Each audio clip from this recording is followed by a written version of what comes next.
ونستغفره ونؤمن به ونتوكل عليه ونعوذ بالله من شرور أنفسنا ومن سيئات أعمالنا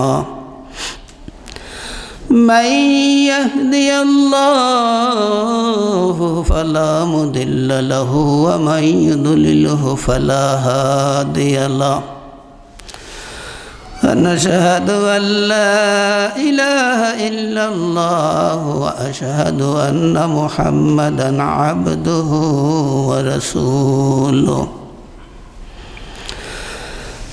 الذي أرسله بالحق بشيرا ونذيرا وداعيا إلى الله بإذنه وسراجا منيرا أما بعد فأعوذ بالله من الشيطان الرجيم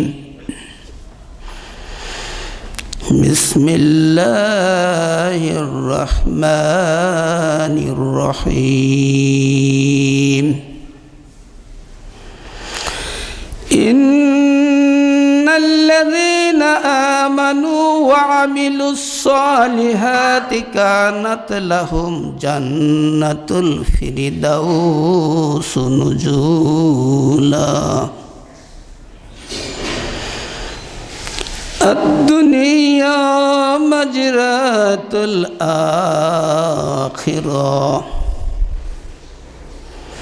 قال النبي صلى الله عليه وسلم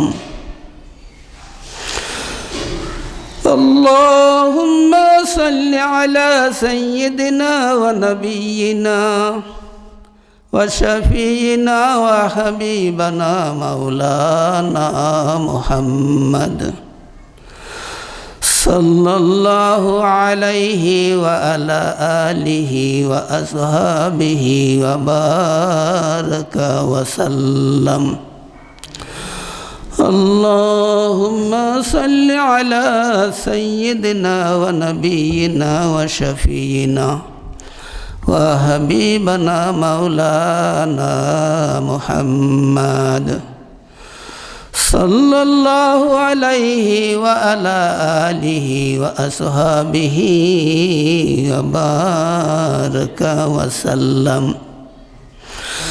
بلغ العلا بكماله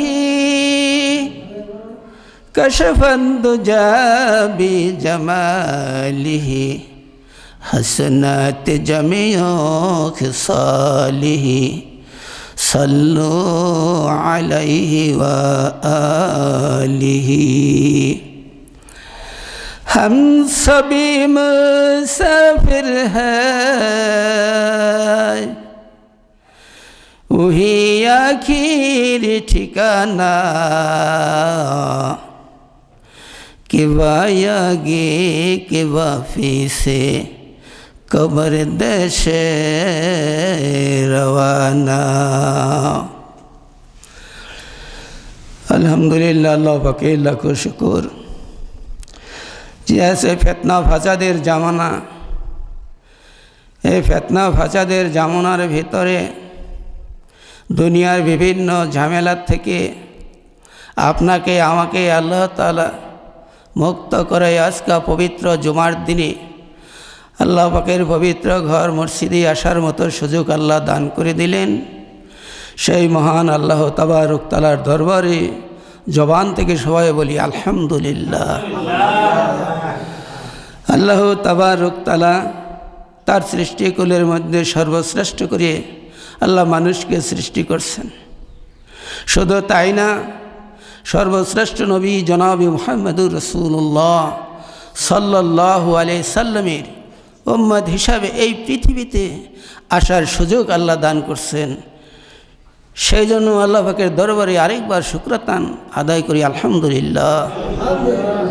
আল্লাহ তাআলা শুধু আমাদেরকে সর্বশ্রেষ্ঠ নবী দান করেন নয়, আল্লাহ তাবারক তাআলা এই পৃথিবীতে 104খানা কিতাব নাজিল করেছেন। তার মধ্যে সর্বশ্রেষ্ঠ কিতাব কোরআনুল কারীম আমার নবী সাল্লাল্লাহু আলাইহি সাল্লামের উপরে আল্লাহ পাক নাজিল করেছেন। বলেন সুবহানাল্লাহ। আমরা শ্রেষ্ঠ নবী পাইছি, শ্রেষ্ঠ নবীর উম্মত হয়েছি। আমরা শ্রেষ্ঠ কিতাব আল্লাহ পাক আমার নবী পাক সাল্লাল্লাহু আলাইহি সাল্লামের উপর নাজিল করছে। 1,00,000 বা 2,24,000 পয়গাম্বর দুনিয়াতে আসছে।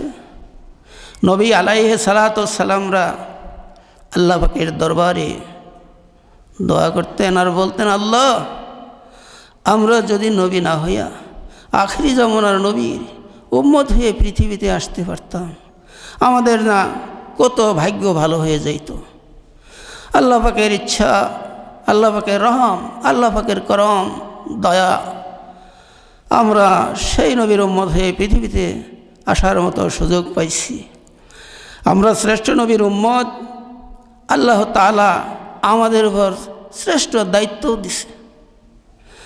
কাল কিয়ামতের ময়দানে শ্রেষ্ঠ মর্যাদা আল্লাহ তাবারক তাআলা আমার আপনার নসিবে আল্লাহ পাক মিলিয়ে দেবে। নবী আলাইহিস সালাতু ওয়াস সালামরা কিয়ামতের ময়দানে যখন জান্নাতের কাছে যাবে, জান্নাতের কাছে যে তারা জান্নাতের দরজায় লক করবে, হযরত আদম আলাইহিস সালাতু ওয়াস সালাম এমনিভাবে যত নবী আম্বিয়া আলাইহিস সালাতু ওয়াস সালাম জান্নাতের দরজায় লক করবে, জান্নাতের দারোয়ান রিজওয়ান জান্নাতের ভিতর থেকে কোনো জবাব দিবে না, জান্নাতের দরজাও খুলবে না। আমার আপনার নবী জনাবে মুহাম্মদুর রাসূলুল্লাহ সাল্লাল্লাহু আলাইহি সাল্লাতু ওয়াস সালাম যেই সময় জান্নাতের দরজায় লক করবেন, রিদওয়ান বলবে, কে আসছেন? নবী পাক সাল্লাল্লাহু আলাইহি সাল্লাম বলবেন, আমি আখিরি জামানা নবী মুহাম্মদুর রাসূলুল্লাহ সাল্লাল্লাহু আলাইহি সাল্লাম। সাথে সাথে জান্নাতের 8টা দরজা খুলে যাবে। নবীজি উম্মতদেরকে বলবে, যাও, এই যে তোমাদের জন্য জান্নাতের দরজা খোলা হয়ে গেছে। হাদিস শরীফের ভিতরে আছে, আখিরি জামানার পয়গম্বর যতক্ষণ পর্যন্ত জান্নাতে না প্রবেশ করবে ততক্ষণ পর্যন্ত কোনো পয়গম্বর, কোনো নবী আলাইহিস সালাতু ওয়াস সালাম জান্নাতে প্রবেশ করতে পারবে না। সকল নবীর উম্মত, আখিরি জামানার নবীর যে উম্মত, আখিরি জামানার নবীর উম্মত জান্নাতে যাওয়ার আগে কোনো নবীর উম্মত জান্নাতে প্রবেশ করার অনুমতি পাবে না। তাই আল্লাহ তাবারক তাআলা জান্নাত বানিয়ে রাখছে। আল্লাহ তাআলা জান্নাত বানাইছেন, জাহান্নাম বানাইছেন। আল্লাহ তাআলা বলছেন, ফারিকুন ফিল জান্নাতি ওয়া ফারিকুন ফিস সাইর। আমি আল্লাহ জান্নাত জাহান্নাম বানিয়ে রাখছি। দুনিয়ায় মানুষের চলার জন্য 2টা রাস্তা বানাইছি। মানুষ ভালো রাস্তায় চলবে, তার স্বাধীনতা। মানুষ খারাপ রাস্তায় চলবে, এটাও বান্দার স্বাধীনতা। আমি আল্লাহ স্বাধীনতা দিয়া বান্দাকে দুনিয়া ছাড়িয়ে দিছি। তার স্বাধীনতা, যদি সে চায় ভালো পথে চলবে, সে যদি মন চায় আমি খারাপ পথে চলব, তার মন যেটা চায় সে সেটা করতে পারবে। বাবা আদম আলাইহিস সালাতু ওয়াস সালামকে আল্লাহ সর্বপ্রথম সৃষ্টি করলেন। সৃষ্টি করে আদম আলাইহিস সালাতু ওয়াস সালামকে আল্লাহ এত দামি, এত মর্যাদার অধিকার তাকে আল্লাহ দান করলেন। তাকে থাকার জন্য আল্লাহ তাআলা জান্নাত, তার জন্য থাকার জায়গা বানিয়ে দিলেন। জান্নাতের নিয়ামত পাইয়া হযরত আদম আলাইহিস সালাতু ওয়াস সালাম জান্নাতের আরাম, জান্নাতের সুখ, জান্নাতের নিয়ামত দেখে আদম আলাইহিস সালাতু ওয়াস সালাম জান্নাতের মধ্যে যাওয়ার সাথে সাথে ঘুমিয়ে গেলেন। আদম আলাইহিস সালাতু ওয়াস সালাম জান্নাতের মধ্যে যখন ঘুমিয়ে গেলেন, আল্লাহ তাবারক তাআলা আদম আলাইহিস সালামের বাম পাজরের হাড় খসাইয়া হযরত হাওয়া আলাইহিস সালামকে সৃষ্টি করলেন। হাওয়া আলাইহিস সালামকে সৃষ্টি করে আদম আলাইহিস সালামের পাশে রেখে দিলেন। আদম আলাইহিস সালামের ঘুম যখন ভেঙে গেল, আদম আলাইহিস সালাম ঘুম থেকে জাগ্রত হয়ে তার কাছে হযরত হাওয়া আলাইহিস সালামকে দেখতে পাইলেন। বলেন সুবহানাল্লাহ। আদম হাওয়া আলাইহিস সালামকে দেখে অত্যন্ত খুশি হয়ে গেলেন। আল্লাহ তাআলা বললেন, আদম রে, হাওয়ারে তোর সঙ্গী বানাইয়া দিলাম। বলেন সুবহানাল্লাহ। আদম আলাইহিস সালামকে আল্লাহ বললেন, আদম, হাওয়াকে নিয়ে তুমি এই জান্নাতের মধ্যে থাকবা। আল্লাহ তাবারক তাআলা আবার কিছুদিন পরে বললেন, আদম, তোমাকে জান্নাতে থাকতে দেওয়া হবে না, তুমি আমার হুকুমের অবাধ্য করছো, তুমি এই জান্নাত থেকে দুনিয়ায় চলে যেতে হবে। আল্লাহ তাবারক তাআলা বলেন, আমি কোনো বান্দাকে জান্নাত পুরস্কার দিব না, এই জান্নাত আমার কাছ থেকে কিনা নিতে হবে। আল্লাহ বলতেছেন, জান্নাত আমি কাউকে পুরস্কার হিসেবে দেব না, জান্নাত আমি আল্লাহর কাছ থেকে কিনে নিতে হবে। আদম আলাইহিস সালাম হাওয়া আলাইহিস সালামকে সহ জান্নাত থেকে বের করে দিল। আদম, তুমি দুনিয়াতে যাও, আমার জান্নাত কিনে নিয়ে আবার জান্নাতে চলে আসবা, জান্নাত কিনে নিয়ে আবার আসবা। আখিরি জামানার পয়গম্বর মুহাম্মদুর রাসূলুল্লাহ সাল্লাল্লাহু আলাইহি সাল্লাম রজব মাসে 26 তারিখ দিবাগত রাত্রে আল্লাহর দরবারে মেরাজ চলে গেলেন। মেরাজ যাওয়ার সময় জিবরাইল আলাইহিস সালাম রাহাবরি করা শুরু করে দিলেন। জিবরাইল আলাইহিস সালাম বললেন, নবী গো, রাস্তার মধ্যে যদি কাউকে দেখেন তার দিকে তাকাবেন না, তার দিকে কথা বলবেন না। জিবরাইল আলাইহিস সালাম নবীজিকে বললেন, নবী গো, রাস্তায় চলার সময় যদি আপনাকে কেউ সাড়া দেয়, ওই সাড়ায় আপনি জবাব দিবেন না।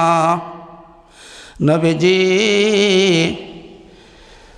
রাস্তায় চলার সময় রাস্তার মাঝে দেখলেন একজন সুন্দর যুবতী রাস্তার মধ্যে দাঁড়াইয়া আছেন।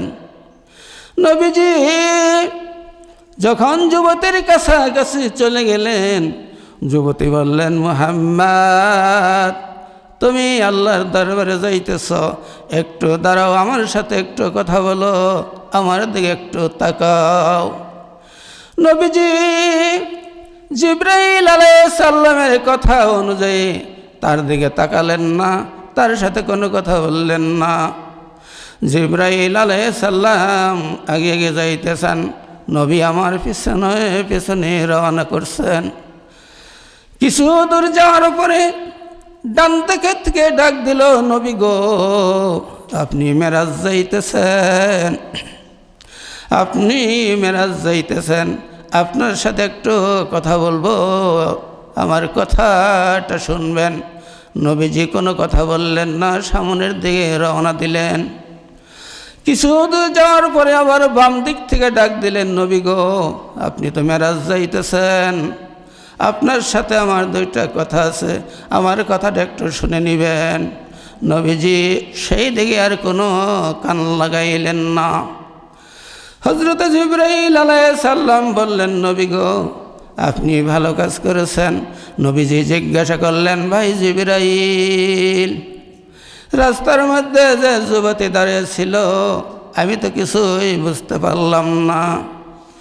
জিবরাইল আলাইহিস সালাম বললেন, নবী গো, ওই যে সুন্দরী রমণীটা রাস্তার মধ্যে দাঁড়িয়ে ছিল, ওইটা হলো দুনিয়া, ওইটা হলো দুনিয়া।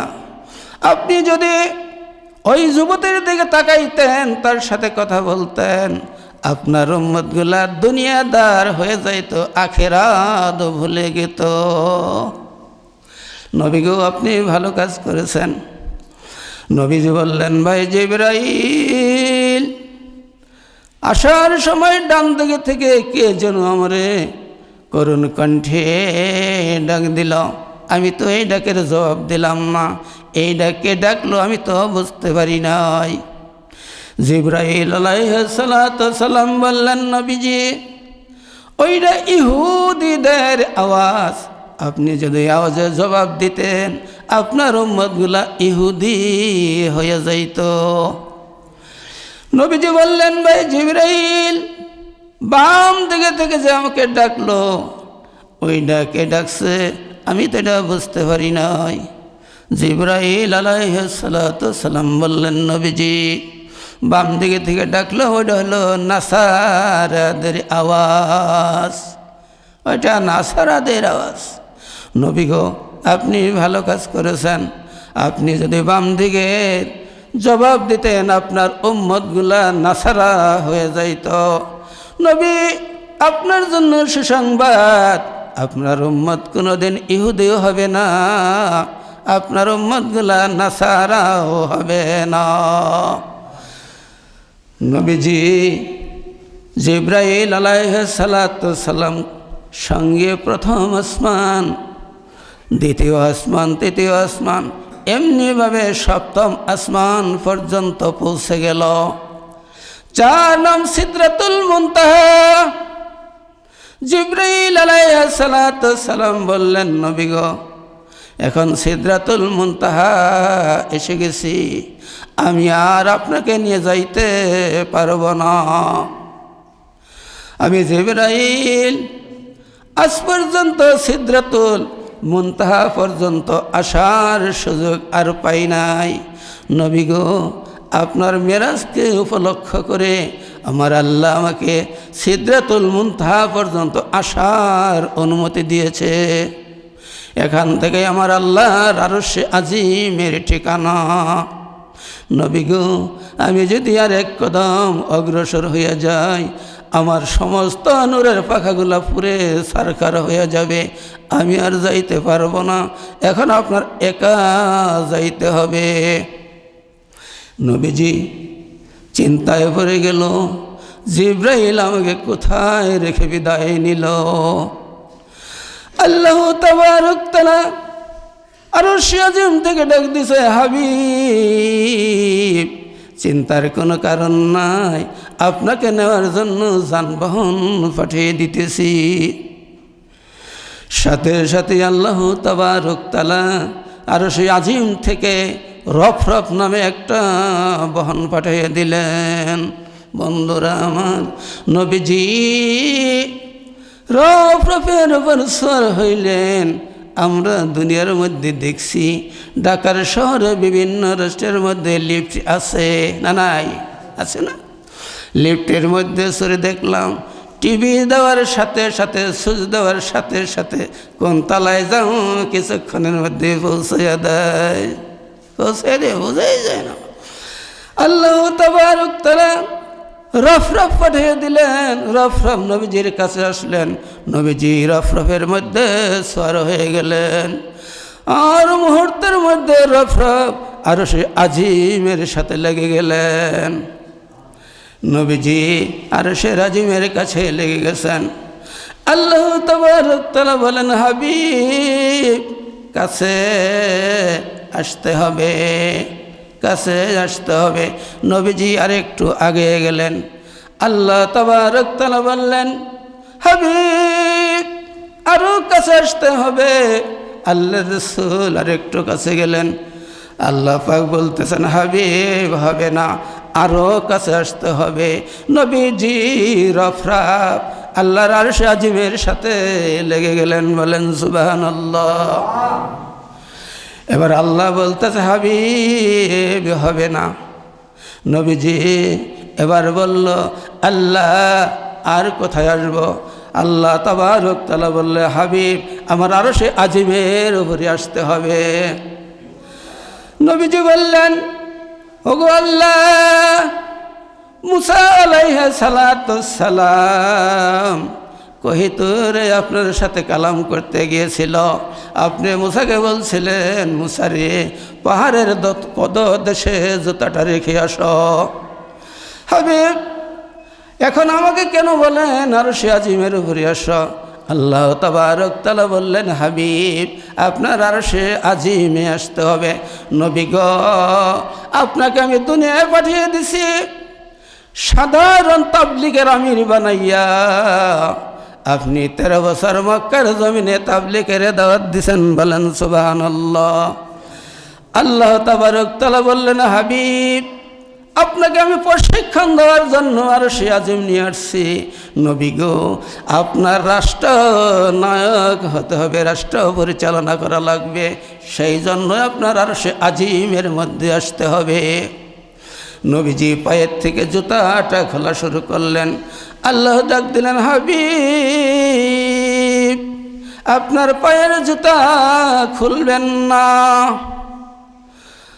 আল্লাহ তাবারক তাআলার দরবারে নবীজি বললেন, আল্লাহ মুসা আলাইহিস সালামকে জুতা খোলার জন্য কেন বলছিলেন, আর আরশে আজিমের মধ্যে আজকে জুতা পায়ে নিয়ে উঠতে বলতেছেন কেন?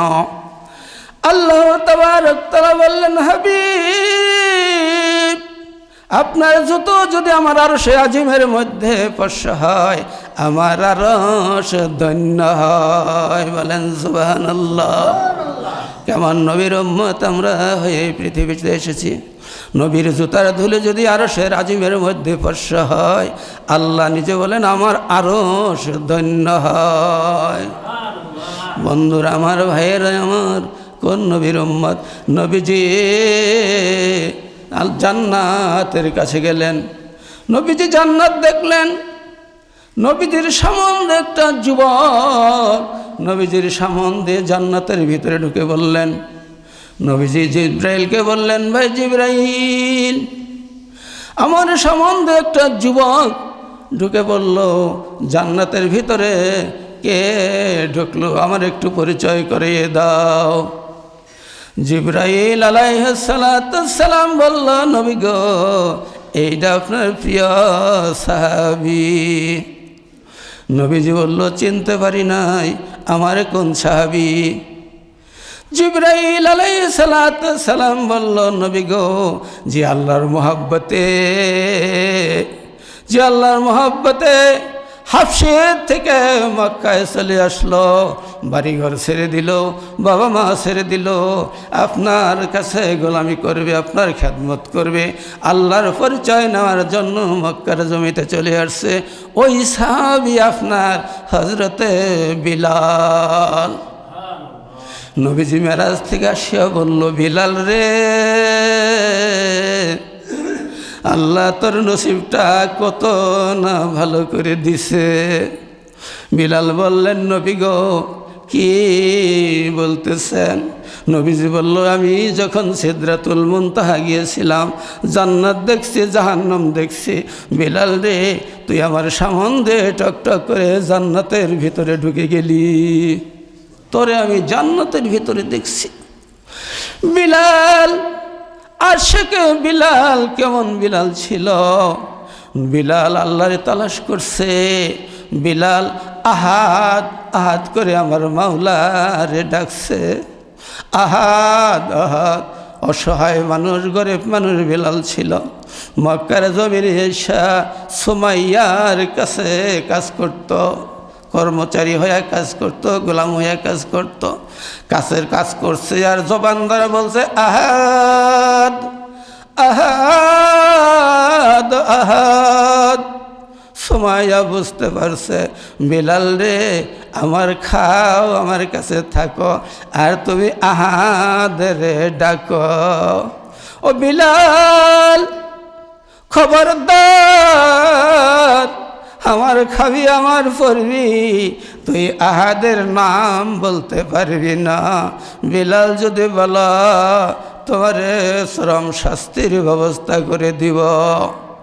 বিলাল বলল, সুমাইয়া তুমি আমার যত শাস্তি দাও, আমি আমার আহাদরে ভুলতে পারব না, আমি আহাদরে ডাকব। সুমাইয়া রাগান্বিত হইয়া বিলাল রে কত রকমের শাস্তি দিছে। বিলাল বললে সুমাইয়া রে তুমি যত শাস্তি দিবা আমি আমার আহাদ রে আরো বেশি বেশি করে ডাকবো, আহাদ আহাদ আহাদ। সুমাইয়া যত রকমের শাস্তি ছিল বিলালকে দিল, আহাদ নাম বন্ধ করতে পারে না। এবার সুমাইয়া রাগে গোসায় ফুলে বলল, বিলাল যে জিহ্বা দিয়ে তুই আহাদের ডাকস ওই জিহ্বাটাই তোর কাটিয়া দিমু। বিলাল বলে, সুমাইয়া আমার ভয় দেখাইও না, আমি যতক্ষণ পর্যন্ত আমার দেহের ভিতরে আত্মা থাকবে ততক্ষণ পর্যন্ত আমি আহাদরে ভুলতে পারবো না। সুমাইয়া রাগ করে বিলালের জিহ্বাটা টান দিয়ে ধরে জিহ্বার মধ্যে পেরাক লাগাইয়া দিল। বিলাল তুই তোর আহাদরে এখন ডাক। বিলাল আর কথা বলতে পারে না। বাবারে বিলাল আল্লাহর কেমন আশিক ছিল, আল্লাহর জন্য বিলাল কেমন পাগল ছিল। পেরাক ডাবাইয়া দিয়া হাত পাও চারদিকে বান্ধিয়া বিলাল রে গাছের নাগে লটকে রাখছে। হযরত আবু বকর রাদিয়াল্লাহু তাআলা আনহু সিরিয়ার দিকে রওনা করছে। রাস্তার মধ্যে দেখে একটা গোলাম হাত একদিকে বান্ধিয়া রাখছে, পাও একদিকে বান্ধিয়া রাখছে, জিহ্বার মধ্যে পেরাক দিয়া ছিদ্র করে দিছে। হযরত আবু বকর রাদিয়াল্লাহু তাআলা আনহু ডাকলো, সুমাইয়া তুমি এই গোলামটারে এইভাবে শাস্তি কেন দিতেছ?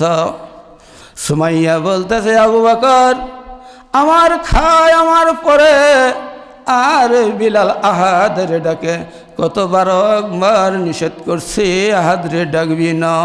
বিলাল বলতেছে, সুমাইয়া দেহের ভিতরে যতক্ষণ রূহ আছে ততক্ষণ পর্যন্ত আমি আহাদরে ডাক ছাড়ব না, তাই ওরে শাস্তি দিতেছি। আবু বকর বলে, সুমাইয়া মনে কিছু নিও না, সুমাইয়া গো এই গোলামটা আমার কাছে বিক্রি করে দাও, গোলামটা আমার কাছে বিক্রি করে দাও। সুমাইয়া তো বাচ্চা ছিল।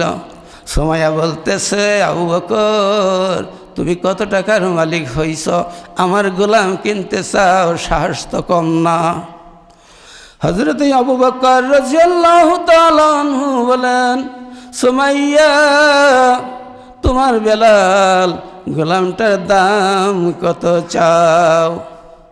সুমাইয়া বললেন, আবু বকর দাম তো চাওয়া চাওয়ি নাই, বিলাল রে এক পাল্লায় দিব, আরেক পাল্লায় টাকা দিব, টাকার ওজন দিয়ে বিলালকে যদি পারো কিনে নাও।